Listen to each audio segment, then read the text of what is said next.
Alrighty, so the US versus Costa Rica Olympic qualifier match have just finished, and in the end, in a game where the US have to win if they want to have any chances of getting out of their group, they did exactly that by getting all 3 points against Costa Rica and winning 1-0. Although there is no doubt that this was a very ugly win by the US U23 team, and in many ways they really had to hold on for dear life in the second half to get a massive 3 points that is now going to help boost their chances of getting out of the group in this Olympic qualifier. And in some way, I kind of expected that this was going to happen, knowing the fact that this group of players are playing for the very first time together in a competitive match, and the fact that this group of players, most of them have not had a competitive match in a couple of months, and that they have to now be playing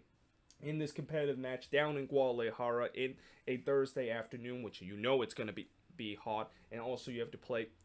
up in elevation. You knew fitness was going to be tested on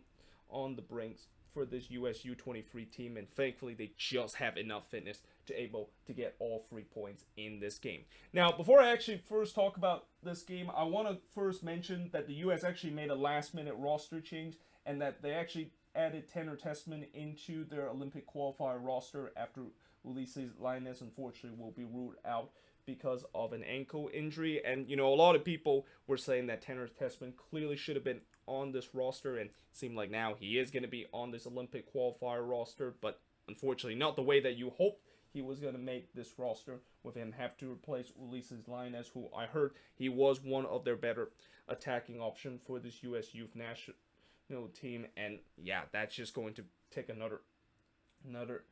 hit in terms of this attack that I've already said before. I am not confident about this attack, and I'm not confident the fact that these guys going up for this US U23 team is going to bring in enough goals to able to get this team qualified for the Olympic. And after this game, I'm still not confident whatsoever the fact that we're going to have enough goals and enough attacking force to make it to the Olympics in a couple of months. But in terms of starting 11, we got David Ochoa, Justin Glenn, Mauricio Pineda, Jackson Yule, Jonathan Lewis, Georgi Mihailovic, Jesus Ferreira, Sam Vines, Benji Michel, Aaron Herrera, and Hassani Dotson in the starting 11. So it's pretty much an all MLS starting 11 in this game against Costa Rica, although there was definitely a couple of surprises. Probably one of the bigger one is David Ochoa getting the start in this game. I thought for sure JT Marcinkowski was going to get the start, but apparently during the broadcast with Stu Holden and John Strong, they mentioned how Jason Kreis had a big decision of who exactly he's going to be picking in that goal spot, knowing the fact that both of these goalkeepers were looking to trying to make a start, but also both of them are actually coming off with a leg injury, and it seemed like Jason Kreis decided to pick David Ochoa because he thinks that he has recovered that leg injury enough than what JT Marcinkowski has done. So Ochoa was in this game and starting in goal for the U.S. team, and that after this game, there is no doubt that he is going to remain as the number one goalkeeper in this Olympic qualifier team. And if you want to tell me who is the man of the match in this game, it has to be David Ochoa, because he made some big save in this game and really bailed out this back line a couple of times, where I'm going to mention how this back line was very dodgy throughout the entire part of this game. Other surprises, and one that I think people mention, is Jesus Ferreira starting up front. People feel like it should have been Soto starting up front in this game instead of Jesus Ferreira. Although Jesus Ferreira kind of almost had a chance to prove his doubter wrong just 2 minutes into this game when he actually hit the post after a WTF giveaway from Costa Rica, and it was actually Jesus Ferreira the one that won the ball away from that Costa Rica defender, but he basically went through on goal, and you clearly feel like he should have put that one into the back of the net with the way that he was going through on goal like that, but unfortunately he hits the post. And again, this was another game where even though Jesus Ferreira did get the winning goal in this one, he could have easily had a hat trick in this game, because this is one of his one of his 3 opportunity and one of his 2 times where he actually went through on goal and went one-on-one with the goalkeeper, and he wasn't able to put the back of the net and finish those chances. But 5 minutes into this game, the U.S. was all over Costa Rica, and they were doing a great job in terms of pressing and not letting Costa Rica out, although that would eventually change after that. And once Costa Rica started to get some possession in the U.S. half, and started to kind of test the back line a little bit, this is when you started to see the back line started to become a little bit shaky, and that there were a couple of times where some of those back pass back to Ochoa by some of our center back like Pineda and Herrera was very poor and almost caused a major mistake at the back, and this would actually be continued to be a trend throughout the rest of the game. But in the 11th minute, there was a bit of a scuffle between both of these teams. So you wonder, in an Olympic qualifier game like that, are we going to see some heated exchange between both of these teams? And the answer is yes. Although that was really the only time when both of these teams kind of get into each other's faces. And there's no doubt that when the U.S. does play against Mexico in the Olympic qualifier next week, there's going to be more heated exchange because of that rivalry. But yeah, just 5 minutes later, Ochoa was able to rob Martinez after Pineda also committed a WTF horror turnover in his own half, and that was really one of a many big save that Ochoa was able to bail out his back line. Before Justin Glad was able to head one into the side netting from the corner, the U.S. did early on look pretty decent on set piece, and that they really trouble Costa Rica on the set piece, especially from corner. But still, the build-up for this U.S. team was very poor in this game, and I think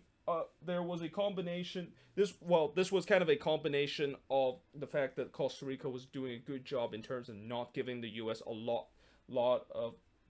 room to work with in the midfield, and that I know that the U.S.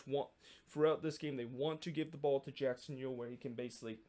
start the build up throughout this game. But since Costa Rica did a good job in terms of marking Jackson Yule throughout the entire part of this game, wasn't able to use him as a player that would start the build up on this attack. But also, it was a combination of the defense and the back line just doing a very poor job in terms of distributing the ball and getting it up to our midfield, and that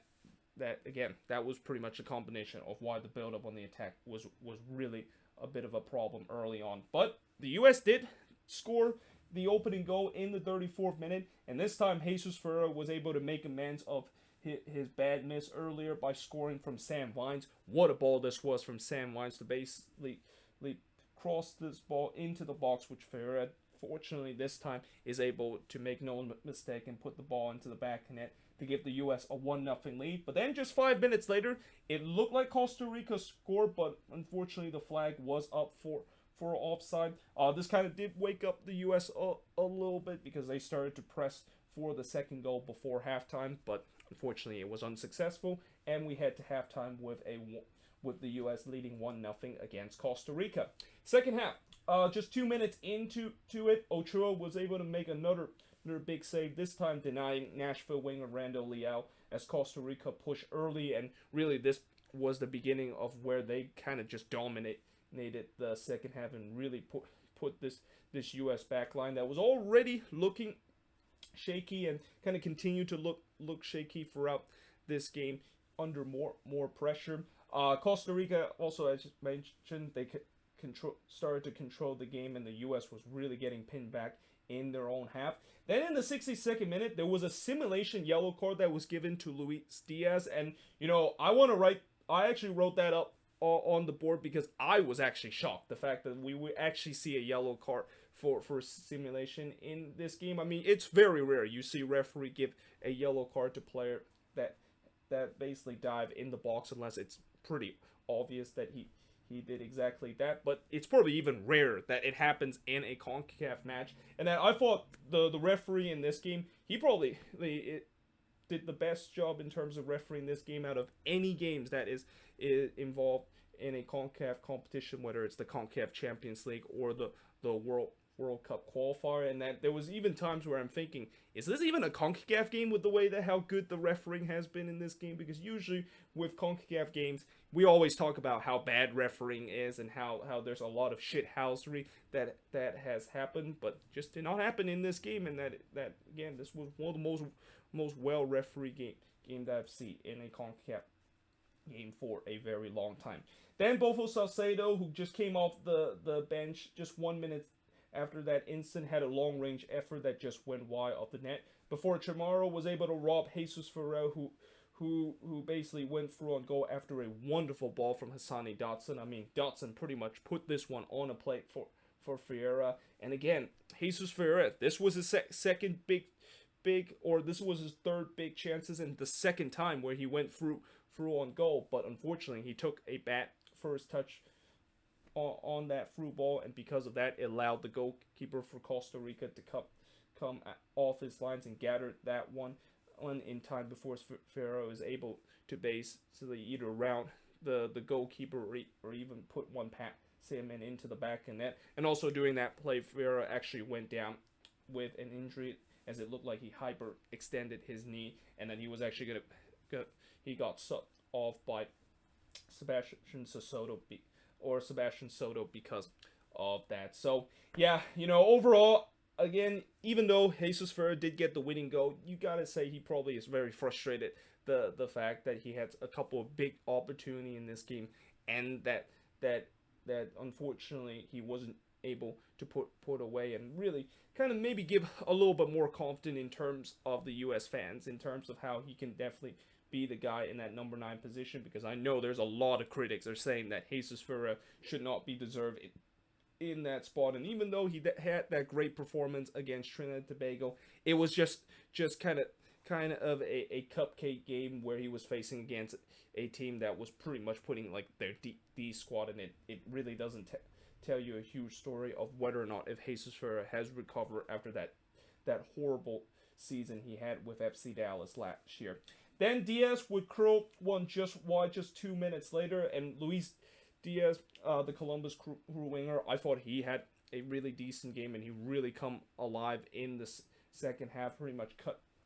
cutting this U.S. defense apart. And if you're a Crew fan, you're probably very happy to see one of your players doing well, but you're also a little bit nervous the fact that he is able to cut the U.S. backline into pieces in the second half. And also fatigue was really starting to show on these US players, and there was definitely a couple of these players that was definitely showing some heavy leg up to that point. Then Ferran in the 84th minute hit the post, and I thought if he put that one into the back of net and tied the game for Costa Rica, I wonder whether or not if they are going to maybe look to see whether or not if that is an offside. Or actually, no, I shouldn't have said that, because I just realized that this game, there is no VAR in the Olympic big qualifier, and that, the flag never came up in that instant, and that even if he puts that one into the back net and the flag never went up, that goal, of course, is still going to be a good goal, and that they can't just go to VAR to check whether or not if that is offside or not, because VAR doesn't exist in this Olympic qualifier. And I can guarantee you, because of that, there's going to be one dodgy call throughout this tournament. There may be even one dodgy call throughout the remaining of this tournament that is either going to go in favor of the US or is going to go against the US in this Olympic qualifier. But as I said, the US was really running on fumes, as they were really trying to hold on for the last couple of minutes of this game, which thankfully they did exactly that. And yeah, that is pretty much the final action of this game, as the US was able to win 1-0 against Costa Rica. I didn't put on the stats of this game because the CONCACAF website, which was supposed to be the website I want to check to see where the stats of this game is going to be, well, unfortunately they didn't really show the stats of this game, and in fact they didn't even do a good job at all covering this game by not even showing the starting 11 in this game for either team. And I had to do a little bit of a research to see what